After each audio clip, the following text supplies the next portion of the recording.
ವರ್ಷದ ಮೊದಲನೇ ಹಬ್ಬ ಸಂಕ್ರಾಂತಿ. ವರ್ಷಾನ್ ಪೂರ್ತಿ ರೈತರು ಕಷ್ಟಪಟ್ಟ ಬೆಳೆ ಬೆಳೆಸ್ತಾರ. ಅವ್ರಿಗ್ ಮತ್ತ ಸೂರ್ಯನ್ಗ ಕೃತಜ್ಞತೆ ಸಲ್ಲಿಸೋ ದಿನ. ಬಟ್ ನಾನ್ ನಾಷ್ಟಾ ಮಾಡಿ ಜಳಕಕ್ ಹೋದೆ. ಪ್ರತಿ ದಿವಸ ನಮ್ ಕೂದ್ಲ ಹೀಟ್ ಮತ್ ಪೊಲ್ಯೂಷನ್ ಅನ್ನ ಫೇಸ್ ಮಾಡ್ತೈತಿ. ಇದನ್ ಚಲೋ ಕೇರ್ ತಗೊಳಿಲ್ಲ ಅಂದ್ರ ಅವ್ ವೀಕು ಹಾಕಾವ್. ಸೇಮ್ ಬೆಳೆಗಳ ಗತೆ. ನನ್ ಕೂದ್ಲಾನ ಚಲೋ ಕೇರ್ ಮಾಡ್ಲಿ ಅಂತ ನಾನ್ Clinic Plus strong and smooth ಶಾಂಪೂನ ಯೂಸ್ ಮಾಡ್ತೀನಿ. ಇದ್ರಾಗ ನೇಚರ್ ಎಕ್ಸ್ಟ್ರಾಕ್ಟೆಡ್ ಮೆಂತೆ ಮತ್ತೆ ದಾಸವಾಳ ಐತಿ. ಮೆಂತೆ ನಮ್ಮ ತಲೆನ ತಂಪಾಗಿಡ್ತೈತಿ, ರೂಟ್ಸ್ ನ ಸ್ಟ್ರಾಂಗ್ ಮಾಡ್ತೈತಿ. ದಾಸವಾಳ ನಮ್ ಕೂದ್ಲಾನ ನ್ಯಾಚುರಲಿ ಸ್ಮೂತ್ ಮಾಡ್ತೈತಿ.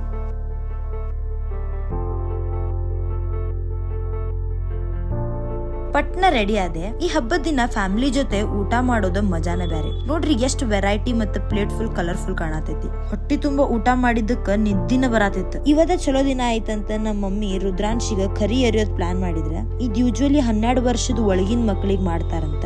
ಮಗು ಬೆಳವಣಿಗೆ ಚಲೋ ಆಗ್ಲಿ ಮತ್ ಏನು ದೃಷ್ಟಿ ಆಗ್ಬಾರ್ದಂತ ಮಾಡ್ತಾರಂತ. ಈ ಮಿನಿ ವ್ಲಾಗ್ ನ ಯಾವಾಗೋ ಶೂಟ್ ಮಾಡಿ ಇಟ್ಟಿದ್ದೆ, ಬಟ್ ಎಡಿಟ್ ಮಾಡಕ್ ಆಗಿರ್ಲಿಲ್ಲ. ನಮ್ ಮನ್ಯಾಗಿನ ಸಂಕ್ರಾಂತಿ ಹಬ್ಬ ಹಿಂಗ ಆಚರಿಸಿದ್ವಿ. ನೀವ್ ನಿಮ್ ಹಬ್ಬನ ಹೆಂಗ್ ಆಚರಿಸಿದ್ರಿ ಕಮೆಂಟ್ ಮಾಡಿ ಹೇಳ್ರಿ. ನಿಮ್ ವಿಶಸ್ ಎಲ್ಲ ಈಡೇರ್ಲಿ ಅಂತ ದೇವ್ರ ಕಡೆ ಕೇಳ್ಕೊತೇನಿ. ನೆಕ್ಸ್ಟ್ ಮಿನಿ ವ್ಲಾಗ್ ದಾಗ ಸಿಗ್ತೇನಂತ. ಬೈ.